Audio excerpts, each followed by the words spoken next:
Hola guys, Deja Perez here, and I am honored to introduce to you guys a new project. So we wanted to highlight super dope athletes in the DMV area, and my first victim is going to be Ruquan Brown. Welcome. Thank you. All right, so just to give a little bit of background, so I reached out to him and was like, I've heard amazing things about him. We need to talk. So how long have you been, first of all, tell everyone who you are and what you do. Well, my name is Ruquan Brown. I am a senior at Banneker, Benjamin Banneker Academic Senior High School. I'm also a football captain at Theodore Roosevelt. Okay. So I'm on my way out of here as far as high school goes. I'm on my way to, I just committed to Harvard University. Which is amazing. A couple of weeks ago, thank you. I'm a ball player. I play football, run track. I also run a clothing line called Love One that is geared towards ending gun violence, using love to end gun violence. So there's so much that we need to unpack with this. Let's first and foremost talk about football. How old were you when you started playing football? I was 7 years old when I started playing. Okay. Second grade. Okay. And your stepfather is the one that was super influential in getting you on the field, right? That's right. So how did that come about?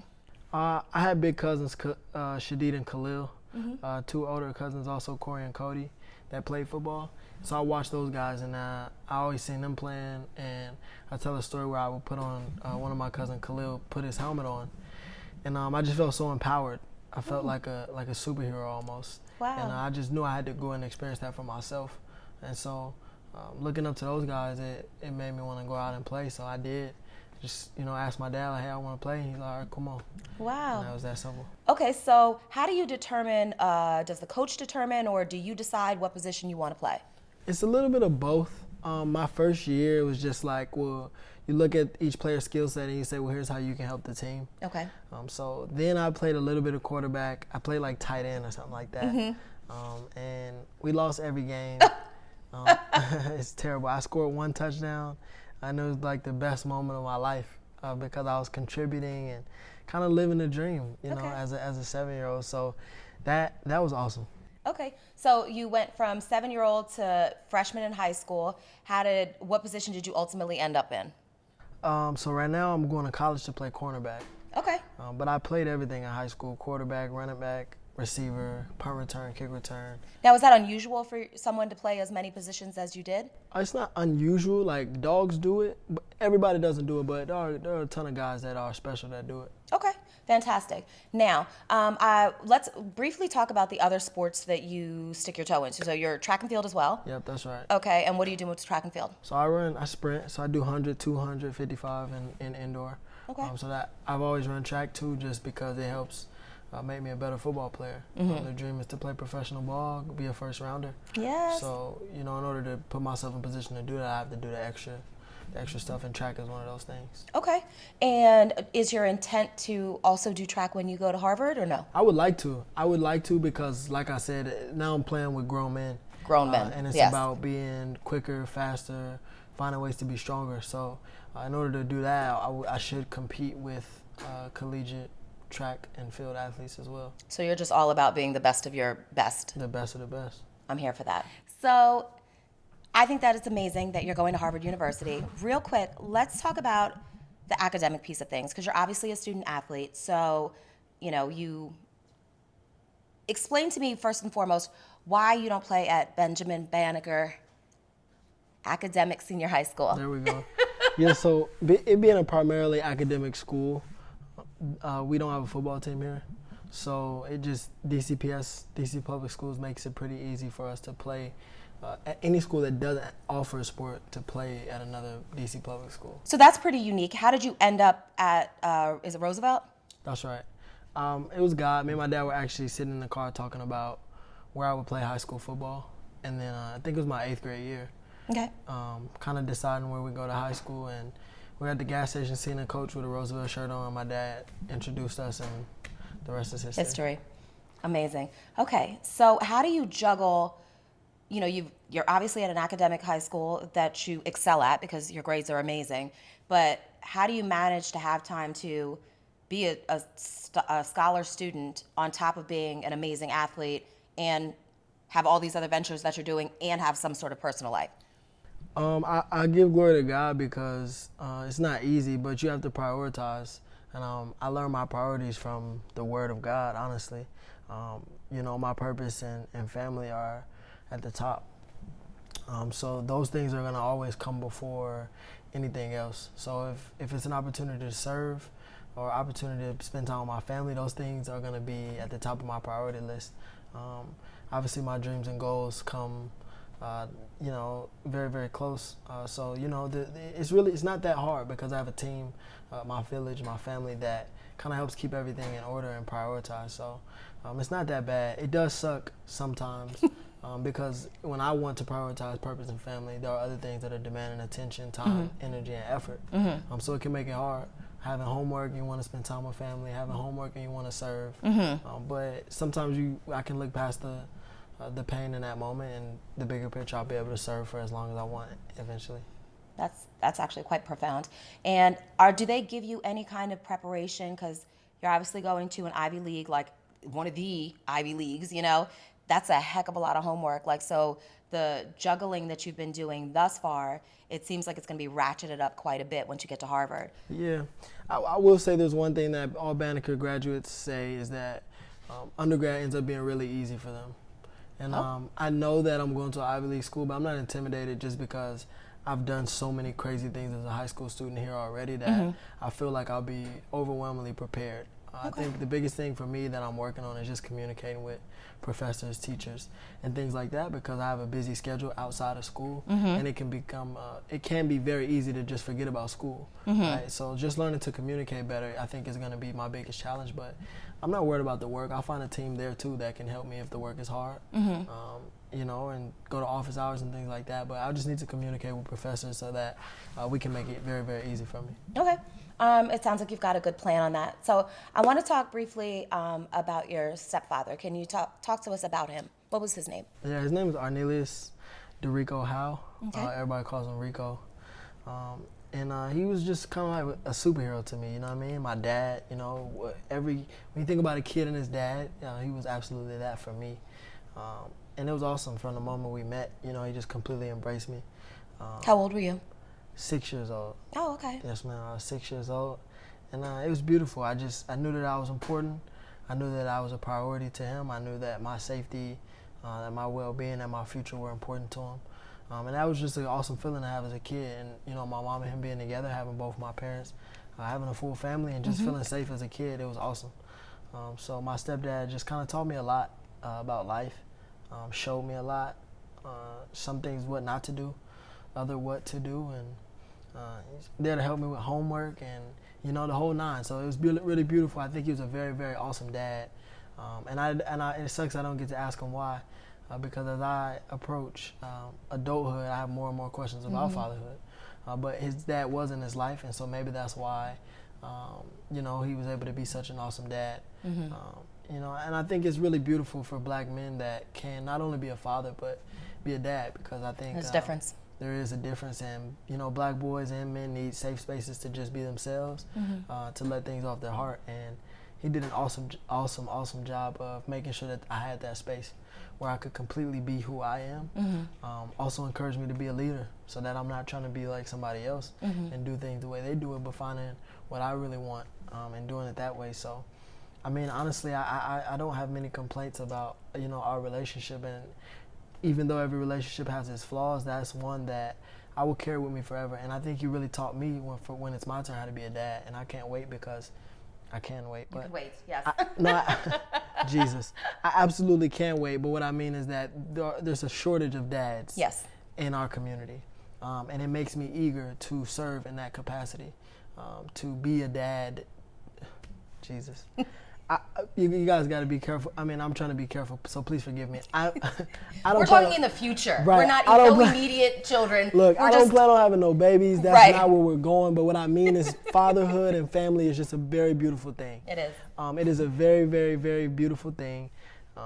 I'm nowhere near ready for it, but I have understood the beauty of fatherhood And the importance of it. and the importance of it. And I think that's the biggest thing. A lot of young men and women behave certain ways because they lack a dad Absolutely. and or a mom in their home. So I appreciate him for just being a dad. Okay. So, can you kind of explain how long it's been since you lost him?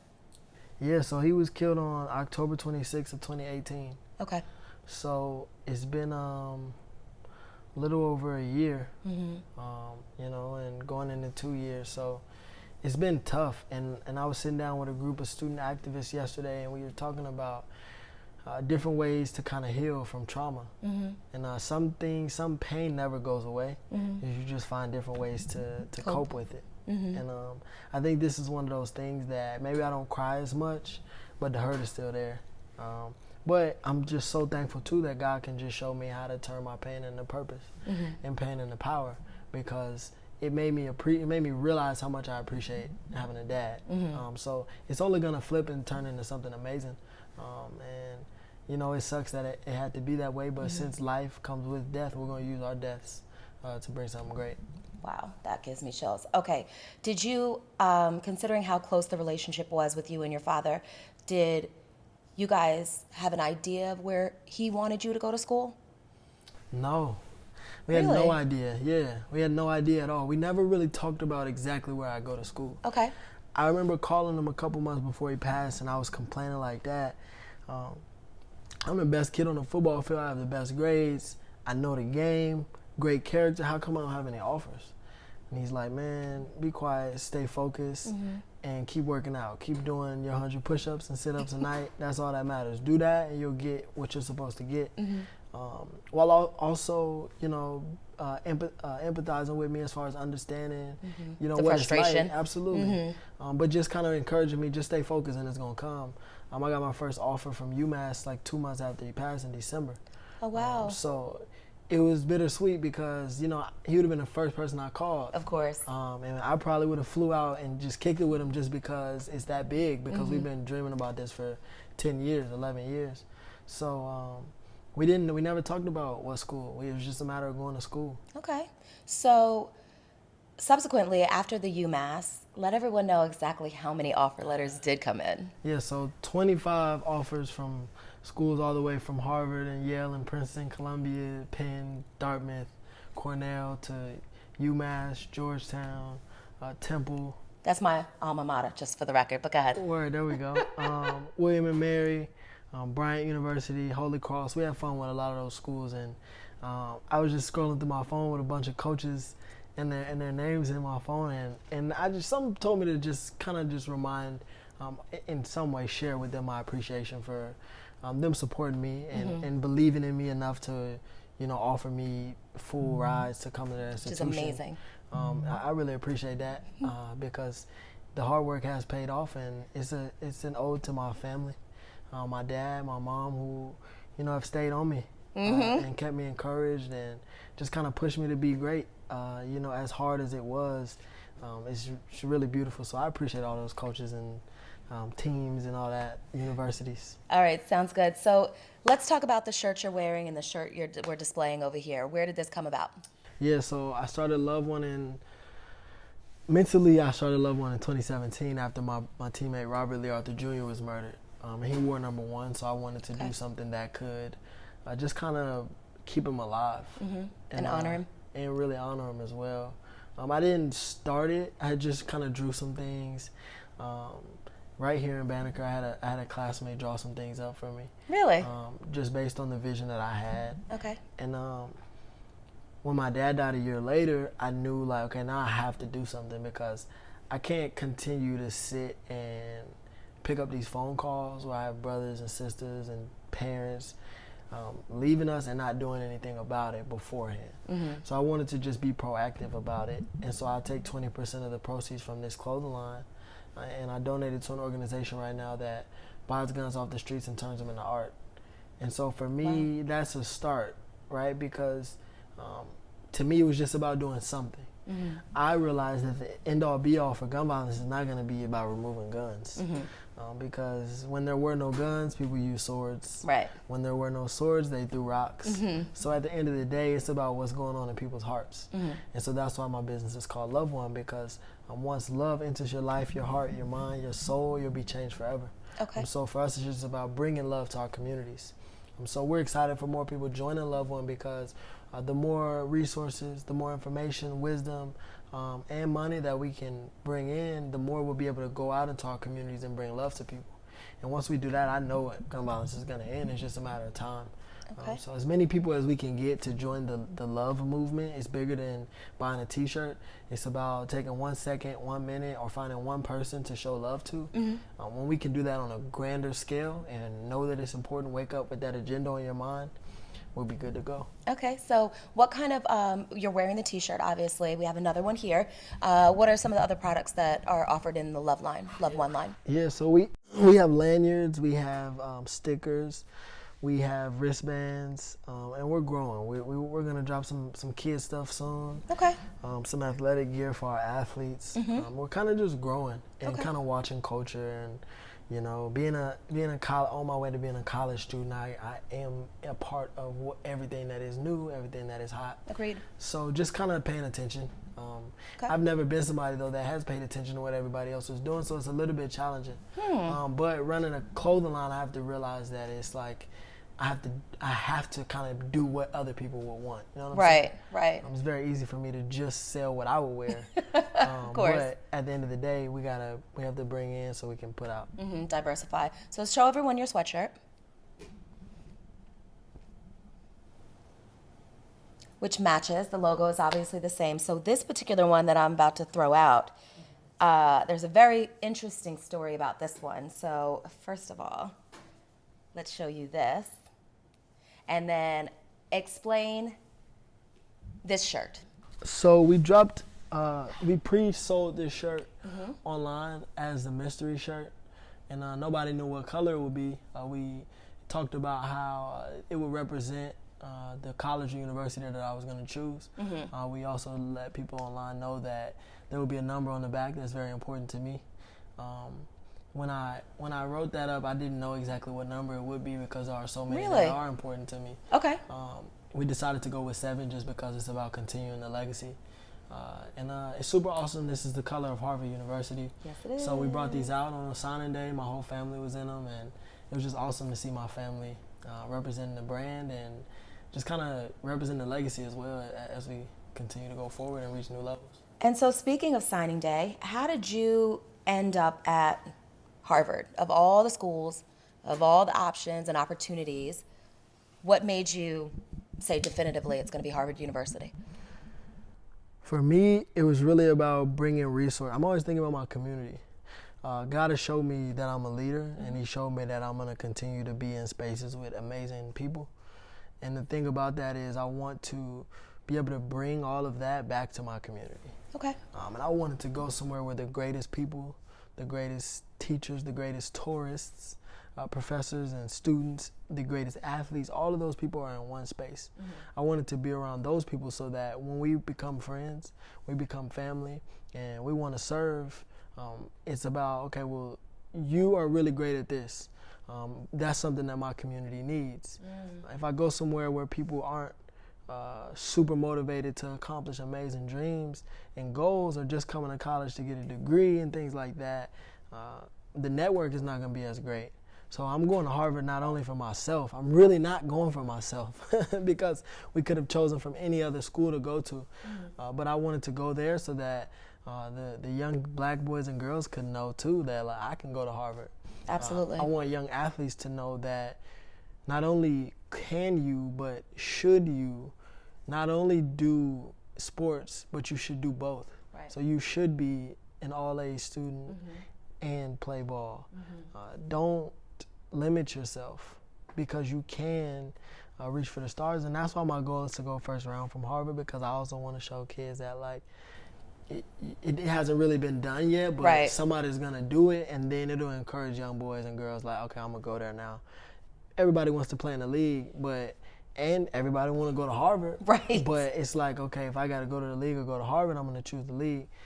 So once I show people we can do both, the sky will be the limit.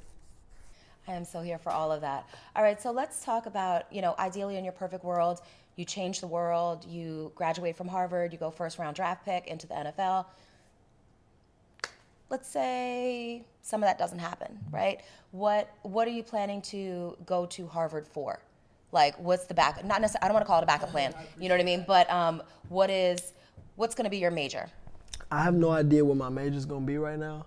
And I'm just open, really. It might be something in psychology because I really appreciate, like I said, talked about earlier, just the importance of human connection, and father and son, and husband and wife, and mother and son, mother and daughter, those things, and how people think as it relates to their connection is super awesome and important to me. So maybe it'll be in that.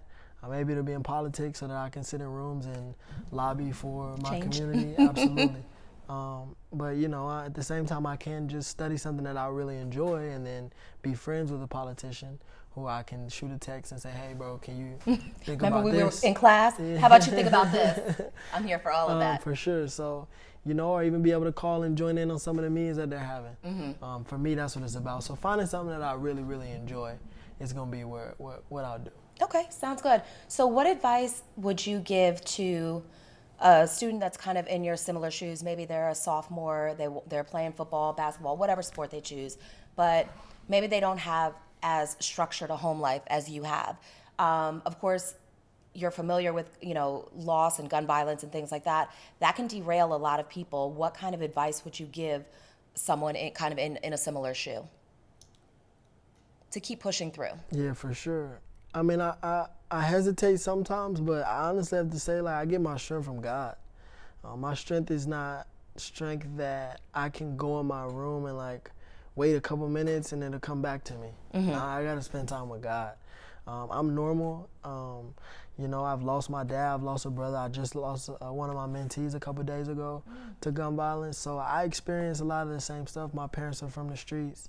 My grandparents from the streets. So, you know, some of the same, it's easy to look at me and think that I've only experienced so much. I've been homeless. Wow. We've had no food. Like, some of the same stories that are talked about, I've lived that. You know, my mom always prays for us to not look like where we come from, and that's a blessing for us. Wow. But at the same time, I'm just here to say, like, I'm not necessarily special. My mom also says free the unicorns because I'm seen as like this anomaly, Right. This super special case. But at the end of the day, I'm normal because I come from the exact same place that people who aren't getting media attention, and people who aren't going to Harvard, the same place they come from. So the way to do it is you put God first, and He'll show you, delight yourself in the Lord, and He'll give you the desires of your heart. So, you know, it might be just going to your grandma and listening to what she got to say if you don't want to open up your Bible. But I'm telling you, before I knew God, I wasn't on my way to Harvard. Maybe I didn't know what Harvard was. So once I kind of tapped in, my life changed, my views changed, my perspectives changed. For kids that listen to this, they think that, like, you devote yourself to God and you live a boring life, or Right. I think that's the main misconception. I think so. And that's why I'm also here to show, like, my life is crazy lit. Like, I do a bunch of crazy fun stuff out of this world, but I lead with love. God is love. That's what it's about. So here's what I'll say. Another way to say that is to lead with love. That's the way you win. So sometimes we have to think about everything that you need, and if you can't get that right now, think about how you can give somebody else what you're looking for. Okay. And that's how you win. For me, it's like, you know, I wanted, you know, after my dad passed, it's like, okay, well, you know, I really want this type of relationship. I can't necessarily have that right now, but how can I give that to somebody maybe that needs it? And so I'll find, you know, guys in the school that are looking for a mentor or a leader, and I'm able to be that for them. Okay. And God will slowly but surely kind of fill in where you're missing because He sees that you're giving what you're asking for. I like that. And so it's interesting because life is one of those things that you're constantly evolving, you're constantly growing, right? So how old are you right now? 18. So 5 years ago, right, you were 13. All of the stuff that you're going through right now seemed like a lifetime away, right? And like insurmountable, right? So what advice would you give your 13-year-old self to help you get to where you are now? My 13-year-old self, what would I tell him? Probably like, honestly, that's a good one. I gotta think about that. The goal is to stump you, so we work. That's good. Yeah. 13-year-old self. I'd probably say give more. And I gave a lot. Okay. But I'd probably say give more because I can't remember that many instances where I was giving. That was a period of time where I was focusing on kind of just growing into who I knew I was becoming, and that's who you see. So 12, I'm glad you said 13 because 12 would have been a whole nother level and layer of advice. But 13, I was kind of walking into becoming who I am today. I would say give more because when you give more, you receive more. Facts. And so I'm living crazy, like a crazy experience as an 18-year-old kid whose parents didn't come from this. And it's a blessing. And I'm super grateful. And I couldn't really ask for more. But I would love to have seen, what else there is. I'm going to see everything there is out there. But what I mean is maybe the experience will be a little bit different. Who knows?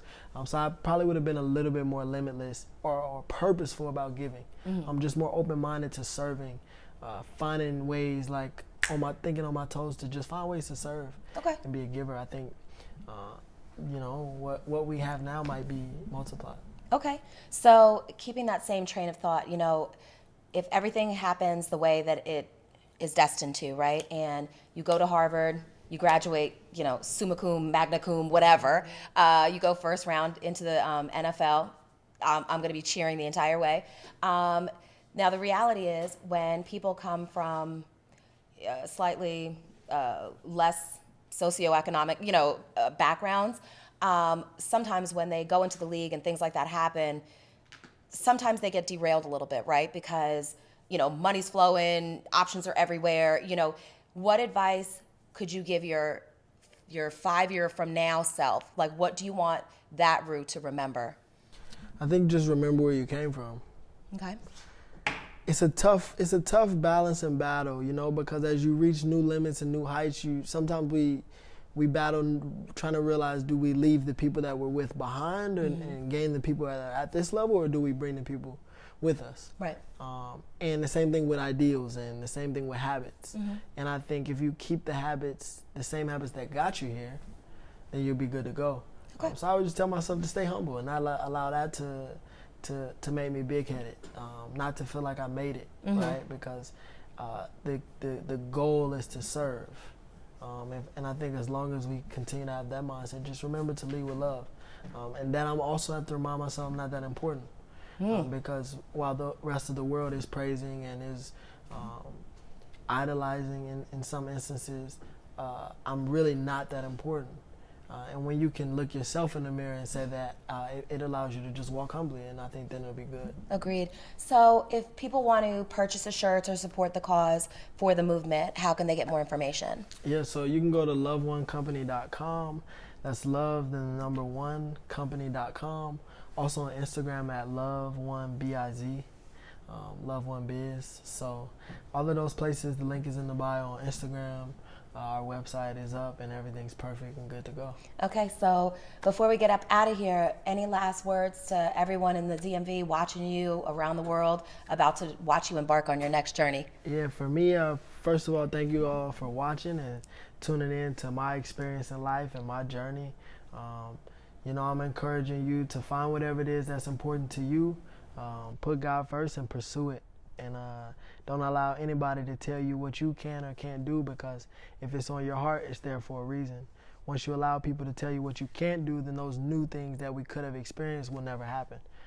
Everybody around you is accustomed to everything that they've experienced. But if something is on your heart that has never happened yet, make sure you tap in and make it happen.